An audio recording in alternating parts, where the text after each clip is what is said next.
Hello there and welcome back to the Zero Credentials F1 podcast with Adam and Nelly. We're here today to discuss, predict and preview the Italian Grand Prix in Monza coming up this weekend.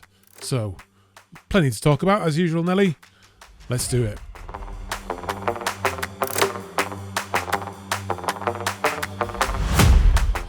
Yeah, so is it a double header or is it a triple header? Is there another one after this?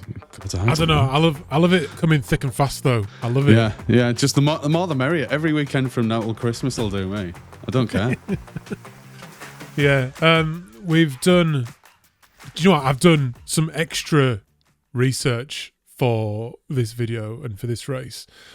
I've watched not only last year's race, but the race the year before as well. Oh, double trouble. I've gone all out. I've gone all out for the people. I'm a man of the people. Let's see how this translates into the predictions. I already gave away on the last video that I may go full send on the on the predictions this week with a Lewis Hamilton fanboy prediction, but it was a honey badger send it, a full honey badger send it. Yeah, I mean the last couple of years though were brilliant races. I mean, I love this track. I love it. It's high speed, high danger at points as well, with some really intricate little corners for what do exist as corners. It's funny you say it because it's the definition of the send it track. It's high speed, then you come up to an often a tight turn or a chicane, and you have to make those sort of choices. They're the only real ways that you're getting by, and hopefully nobody will take a piggyback on the other car like Max did on Lewis not so long ago. And then once you're on their back, rev the engine as hard as you can to try and spin his head off. Yeah. He just wanted to get on with a race, mate. That's it. He's in a race. Yeah. I mean, I think that's, in all seriousness, that one of the occasions where the halo has saved somebody's life. Yeah. Undoubtedly. Yeah.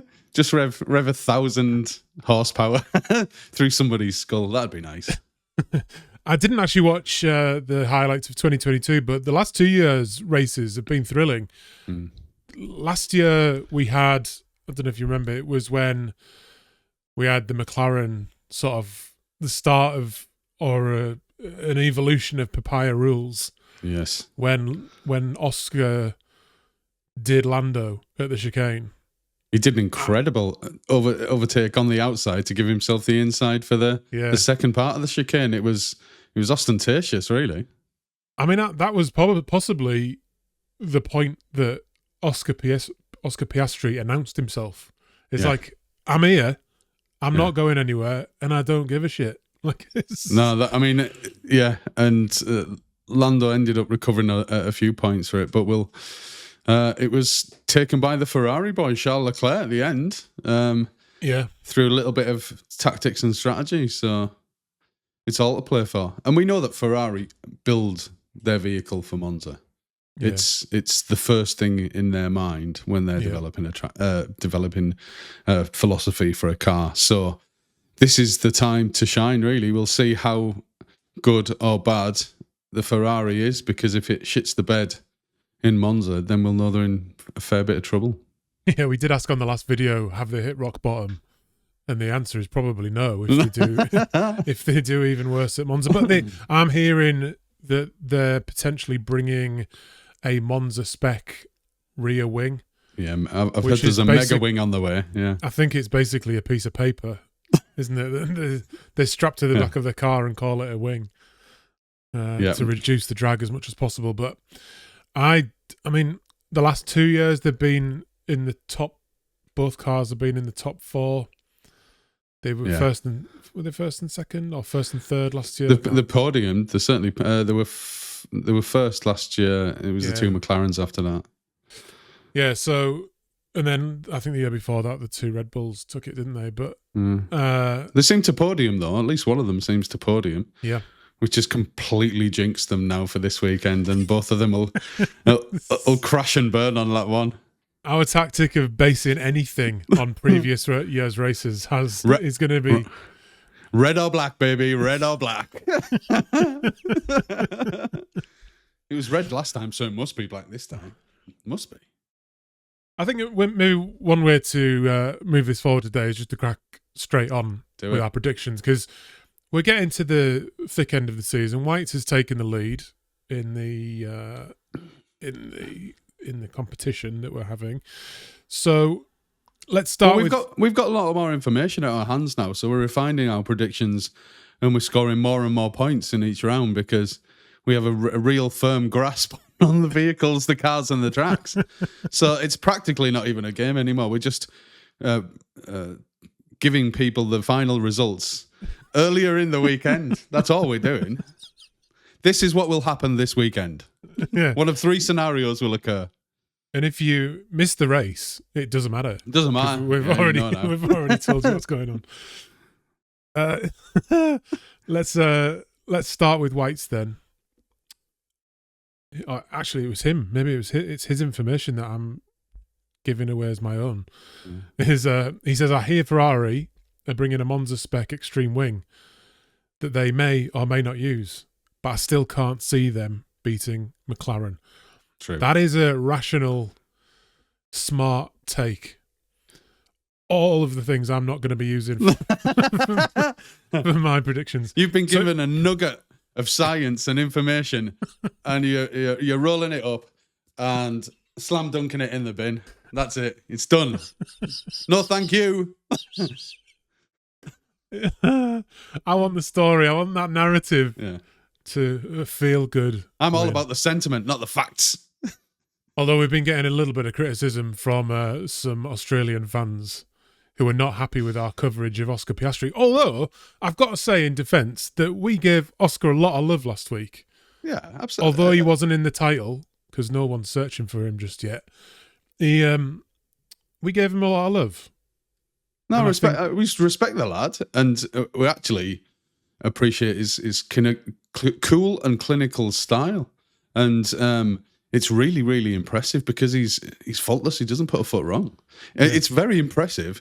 It's just as those Australian boys are trying to give us a bit of grief because it's their homeboy, then we're bound to be supporting our homeboys or have a bias. If you can't have a bit of good sporting banter between Brits and Australians, what can you do? Exactly. And we call him an autistic robot. With love. It's from a loving place. Yeah. It's an impressive level of autism for a robot. I wonder what the regs say about mechanical automatons. There shall be 0 automatons driving the vehicle. I don't know. Right, let's crack on with the Whites. So he said Lando for pole. So he's flicked from Oscar to Lando. Lando for the win. Oscar at number 2, and then he's got a Ferrari on the podium with Charles at number 3, George Russell and Max Verstappen. He's gone for the usual 5, which is, to be fair, has proven an effective tactic for him of late. So, yeah, that's White's. Pretty solid, I think. Pretty sensible. Yeah, people can have their weekend back now. They needn't even watch the race. That's it. It's done. We'll spin a narrative around that result. And I've got to say, from what you've sent through, I'll let you talk about it, but it's looking pretty similar. Similar.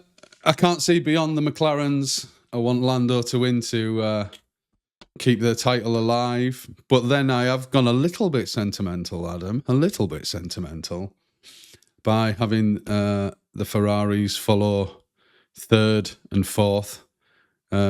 Charles 3rd. Lewis 4th, and then because you can never write him off, Max Verstappen rocking up in 5th. But I give Lando pole as well, so I can't really see beyond that. Yeah, so you've gone, to confirm, you've gone Lando, Oscar, Lando pole, Lando win, Oscar, Charles, Lewis, and Max. Is that what you? Correct. You go for? Cool. Yeah, given the Ferrari specialism for the track, I'd love to see them line astern, taking it home. But I think I'd love them to be first and second of best of the rest, if you like, because I can't see beyond McLaren at this stage. I'm a bit gutted about Lewis's 5-place grid penalty, but as we discussed last week, you and Whites have now both agreed that I can still have a point if Lewis sticks it on pole. Correct. So just for the crack, I'm gonna put Lewis on pole position, which means he'll then start in 5th. I'm then gonna go with Charles for the win. I'm backing Ferrari. Great. It's random, and then I'm gonna go. If anyone can do it, it's Charles. Yeah, and then he's brought it from nowhere in previous years, so carry on. I'll then go Oscar, Lando, Max, and Lewis. I don't think the Mercedes is going to be in the mix. It'll probably be hot, and although you can't write George off, can you? But I just don't think he's going to be in there. I don't think he's going to be in there. There's some sentiment in there, but equally, you put Oscar ahead of Lando. That could rapidly diminish the title hopes again, just by being ahead of it. Yeah, I'd like to be wrong, and so I win either way. Yeah, I like that. I like those tactics. I should just start betting against. It's like betting against your own team, isn't it? I should just start doing that. Yeah. If you win, you win. If you lose, you win. So yeah, fair enough. I like it. Yeah, you're still going to feel good on Sunday afternoon, no matter what. Absolutely. Is there any other news or anything you've seen moving into this race? I know we've been a little bit rushed this week, haven't we? Because we've not long since recorded our post-show for last race. But we're polishing our skills. They rusted a little bit over the summer break.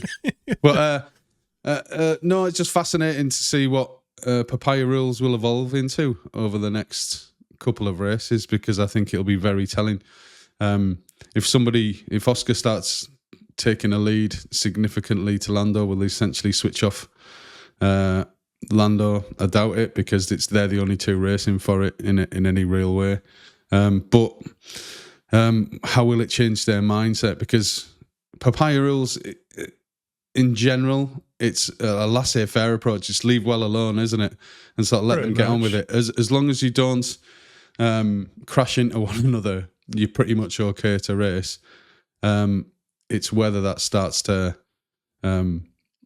get strained by the driver's emotions and the driver's personal ambitions over the next few races. So it'll be fascinating to watch that evolve. Yeah, absolutely. I was very close to putting Williams in my top 5 as well, because Albon got the 5th, I think it's like his 5th of the year. Yeah, at the last race, and I think they're generally pretty fast, aren't they? Mm. Well, Carlos had a good few seasons at Ferrari, so he should be able to translate some of the setup in the best way. Absolutely, I think they will do well at this race. We've also probably not given enough love on this podcast up to now to some of the other teams in terms of they're giving them some attention.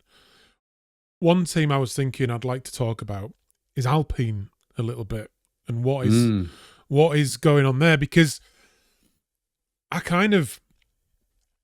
feel sorry. That's probably the wrong word, but you know what I mean, for Pierre Gasly, because I think he's potentially right up there with some of the best drivers on the grid. Yeah. He's consistently there and thereabouts, but that Alpine has been inconsistent, but also shocking at the same time. They've had a couple of good results, and then you've got the Franco Colapinto. No, is it? Who is it? Yeah, Colapinto. Yeah. Who sort of lit up the track a few times in the Williams last year, but has really seemed to have struggled in the Alpine. And did they take Jack Doohan out too soon? Oh yeah, I think I felt really sorry for Jack Doohan. He had a couple of shunts, a couple of offs, and to be fair, what did he get? 3-4 races? He didn't really get much, did he? What he had was a French guillotine hanging over his neck with an Italian at the trigger. That's what that's what he had right from the start of the season. And like it was just impossible situation for him, wasn't it? And then he had absolutely no chance to perform in that car. Well, I think it was a lot more behind the scenes as well, because who's Colapinto's manager? Is he now the team principal? He's the guy who came back. I forget his name. Controversial guy. Flavio Briatore, of course. What, is he Colapinto's manager? I think so. Is it? I think there's a relationship there. And then Flavio was brought in, wasn't he, as a special advisor or quasi-team principal or whatever. And I think that was part of the deal, was to bring Colapinto, because there was an awful lot of South American cash came with him as well. Yeah, that's right. That is right. It'd just be it'll be interesting to see what happens to them next year. I think are they getting a Mercedes engine, I believe? I mean, that seems odd to me. So Renault not making engines anymore? Because there's a Renault now, aren't there? There's still a Renault. But I think that's been part of their problem, is it isn't creating enough power. Have they just taken, a Renault just stepping back from motorsport in general, do you feel? Or because this was always their, I mean, the classic Williams Renault of days gone by. Renault, the one that won Fernando 2 titles in a row, they were at the top of the tree. I don't know if they're just taking a step back and saying, well, it's far too resource intense for us to stick around in this game. Let's go make a shed ton more Clios instead. I think there is possibly some truth in that, because for me, it felt like they were stepping away just by using the name Alpine instead of Renault.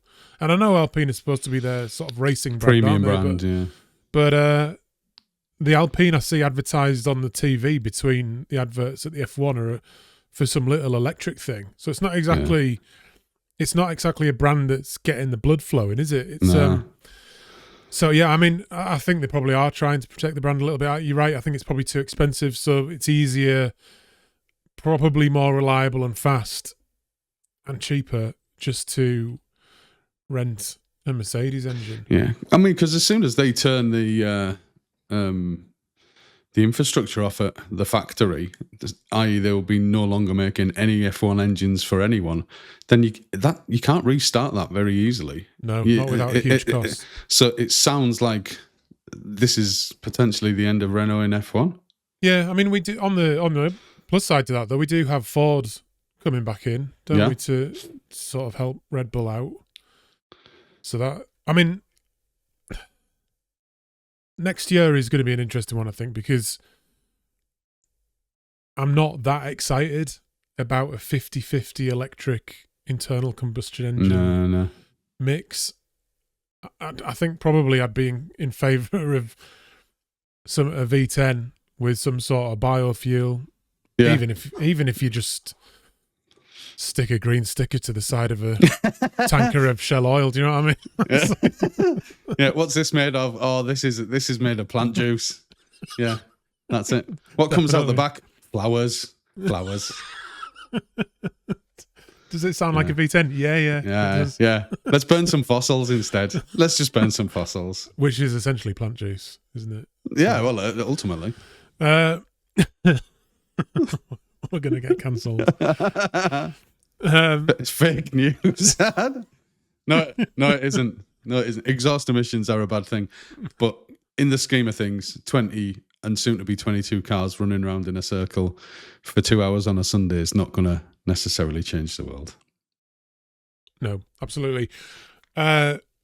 I haven't got anything else. Have you? No, all good. Excited for the race, though, because just look, the history, the excitement. Love Monza.